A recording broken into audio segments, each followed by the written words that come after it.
Sir, thank you, sir. Sir, sir, میں honourable senator Sadia Abbasi صاحبہ نے بات کی ہے اور آئی ایم ایف کا ایشو اٹھایا ہے. سر میں تھوڑا سی بات کروں گا اس پرسپیکٹو میں کہ یہ لیٹر کیوں لکھا گیا اور اس کا کانسیپٹ کیا تھا. سر ایسا تھا کہ 2023 کے جون میں آئی ایم ایف نے عمران خان سے ملنے کا کہا. ان کے بورڈ آف ڈائریکٹرز نے کہا کہ ہم یہ جو بیل آؤٹ پیکج دے رہے ہیں وہ ہم صرف تب دیں گے جب ہمیں عمران خان گارنٹی دے گا. انہوں نے یہ نہیں کہا, انہوں نے آئی ایم ایف نے یہ نہیں کہا کہ جب یہ پاکستان ڈسٹرکشن موومنٹ کی گورنمنٹ ہمیں گارنٹی دے گی. انہوں نے عمران خان کا کہا اور انہوں نے جون جولائی میں ان سے ملاقات کی زمان پاک میں. جب انہوں نے زمان پاک میں ملاقات کی تو عمران خان نے ان سے پوچھا یہ پیکج ہے کیا, اور انہوں نے کہا کہ جی اگر یہ نہیں دیں گے تو پاکستان ڈیفالٹ کر جائے گا. سر اگر عمران خان اس ملک کے ساتھ سنسیر نہ ہوتا اور وہ ان لوگوں میں سے ہوتا ہے جو باقی لوگ جو ملک سے بھاگ جاتے ہیں تو وہ کہہ دیتا کہ یار میں تو آپ سے کوئی گارنٹی نہیں دے سکتا, میں تو اپنی گارنٹی نہیں دے رہا ہوں, میں آپ کو کیا دے سکتا ہوں. ہم سب یہ کر سکتے تھے, انہوں نے نہیں کیا. انہوں نے کہا کہ دے دو لیکن ہے کیا. آئی ایم ایف نے کہا یہ 3 ٹرانچز میں ہم ان کے ریلیز کریں گے. Tranche number 1 Pakistan destruction movement کو ہم پیسے دیں گے. ٹرانچ نمبر 2 جو ہم دیں گے وہ ہم کیئر ٹیکر یا ٹیک کیئر گورنمنٹ کو دیں گے, اور ٹرانچ نمبر 3 جو نیکسٹ الیکٹڈ گورنمنٹ آئے گی اس کو دیں گے. اچھا سر یہ یاد رکھیں تو عمران خان نے پوچھا کہ کیا آپ کو پتہ ہے کہ الیکشنز ہوں گے. انہوں نے کہا ہمیں گورنمنٹ نے کہا ہے کہ نومبر میں الیکشنز ہو جائیں گے اور اس کے بعد جو بھی فری اینڈ فیئر الیکشنز کے بعد جو بھی گورنمنٹ آئے گی مینڈیٹ کے ساتھ ان کو ہم دیں گے. تو عمران خان نے اس میں لکھا ہوا تھا کہ ان سے کہا تھا کہ آر یو شیور کہ وہ بھی ہو جائے گا کہ نہیں ہو جائے گا. لیکن اینی وے نومبر میں ان لوگوں نے پھر ملاقات کرنے کی کوشش کی, لیکن اس وقت عمران خان ان لوگوں نے اس کو قیدی نمبر 804 بنا دیا تھا اور اس سے obviously ملاقات تو ہو نہیں سکتی تھی. تو پھر ہمارے گوہر صاحب سے ملاقات ہوئی, اور یہ یاد رکھیے کہ نومبر میں ملاقات ہوئی اور گوہر صاحب نے کہا کہ یہ تو ابھی تو وہ نہیں ہے. جو ٹرانچ دینی چاہیے تھی دسمبر میں وہ نہیں ریلیز ہوئی کیونکہ پاکستان تحریک انصاف نے کوئی کمٹمنٹ نہیں کی. پھر اس کے بعد پاکستان تحریک انصاف نے کہا کہ ٹھیک ہے, اور تب کہیں جا کے جنوری میں ہوئی. ہم نے صرف ان کو یہ یاد دلانا تھا کہ آپ نے کہا تھا کہ ہم اس گورنمنٹ کو دیں گے جس کے پاس مینڈیٹ ہے. یہ گورنمنٹ جو ہے یہ مینڈیٹ چوری کرنے والی گورنمنٹ ہے, اور یہ میں نہیں کہہ رہا, یہ سینیٹر سعدیہ عباسی صاحب کے بھائی شاہد خاقان عباسی صاحب کہہ رہے ہیں. یہ میں نہیں کہہ رہا, یہ مصطفیٰ نواز کھوکر جو کہ ہمارے اس کے ممبر تھے وہ کہہ رہے ہیں. یہ میں نہیں کہہ رہا, یہ پاکستان مسلم لیگ نون کے جاوید لطیف صاحب کہہ رہے ہیں. یہ میں نہیں کہہ رہا, یہ نثار چیمہ صاحب کہہ رہے ہیں کہ بجائے اس کے کہ میں یہ چوری کے مینڈیٹ سے ہار بہتر ہے.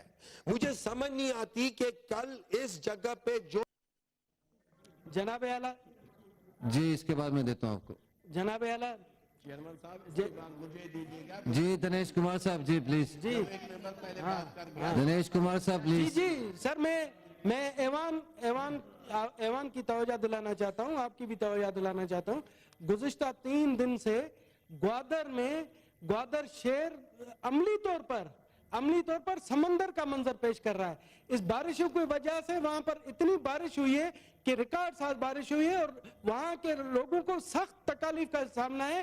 مگر ہم یہاں پر بیٹھے ہوئے کھیل رہے ہیں کہ جی فلاں آج حلف اٹھا رہا ہے, فلاں گورنمنٹ جی ہاؤس میں اس پہ بات ہو چکی ہے دنیش صاحب سے پہلے. سر ہو چکی ہے, میں اپنا میں نے این ڈی ایم اے اور پی ڈی ایم اے کو کہہ دیا ہے کہ وہاں پہ انتظامات ٹھیک کرے. ساتھ میں ایک اور آپ کو بات بتاؤں, اسی کوسٹل ہائی وے پر ہمارا سب سے قدیم مندر ہے جسے ہنگلاج ماتا کہا جاتا ہے. وہاں پر بھی جو آنے جانے کے راستے بند ہو گئے. سر اس ہنگلاج ماتا مندر کی میں اس کا چھوٹا سا خادم ہوں, مگر میں آپ کو بتاؤں اس مندر کی بہت بڑی اہمیت ہے, مسلمانوں کے لیے بھی اہمیت ہے. وہ اس لیے کہ اسی ایریے میں اہل بیت نے ڈالی تھی جب اس پر مشکل ٹائم آیا تھا, اور ہمیں فخر ہے کہ ہم نے اہل بیت کا ساتھ دیا تھا, ہم مولائی ہم نے اہل بیت کا ساتھ دیا تھا. اور میں چاہتا ہوں کہ اس پر آپ رولنگ دیں کہ جلد از جلد وہاں راستہ کھولا جائے تاکہ وہ کربلا والا منظر پیش نہ ہو, جو کربلا میں ظلم ہوا تھا وہاں ظلم نہ ہو. جی سینیٹر پلور شاہ جی. چیئرمین صاحب, میں آپ کی توجہ اور ایوان کی توجہ مبذول کرانا چاہوں گی.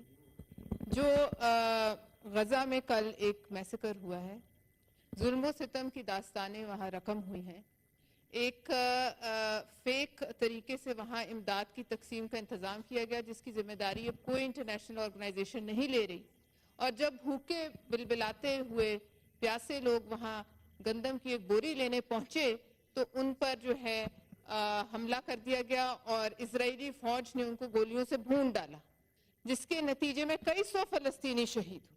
اب رمضان کی آمد ہے, مجھے سمجھ نہیں آتی کہ باقیوں کو ہم کیا کہیں, ہمارے یہاں سے کوئی آواز نہیں اٹھتی.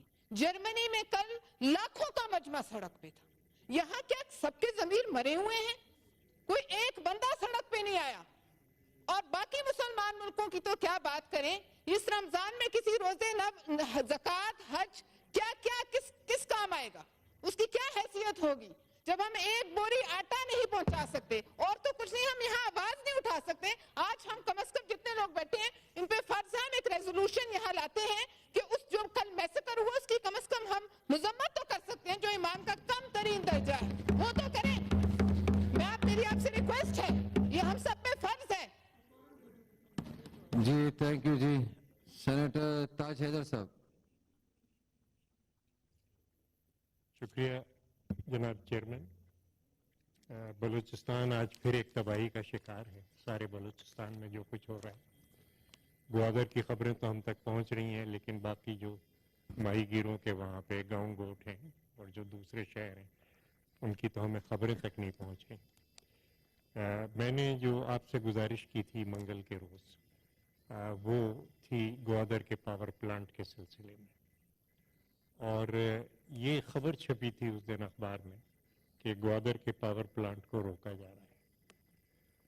میں جب یہاں کی سی پیک کمیٹی کا سربراہ تھا جس میں 23 ممبر تھے, اب تو خیر ایک گزشتہ حکومت نے جب سی پیک کو ختم کیا تو سینٹ کی وہ سی پیک کمیٹی بھی ختم ہو گئی, تو پوری کمیٹی گئی تھی وہاں پہ اور ہم نے دیکھا تھا یہ سارا پاور پلانٹ. اس کی ابتدا تک نہیں ہوئی تھی, فاؤنڈیشن تک نہیں بنی تھی. لیکن یہ کہ وہاں پہ ایک ریورس آسموسس پلانٹ لگی ہوئی تھی جو کہ کام نہیں کر رہی تھی. ہم نے کہا کہ ہم اسے بغیر کسی معاوضے کے کرا دیں گے, ٹھیک, لیکن یہ کہ اس آفر کو نہیں مانا. میں نے گورنمنٹ آف سندھ کی طرف سے یہ بھی آفر کی تھی کہ 10 ہم آر او پلانٹس گوادر کے عوام کے لیے تحفتاً ہم پیش کریں گے اور ان کو چلا کے بھی دیں گے. اس کو بھی نہیں مانا گیا بات کو.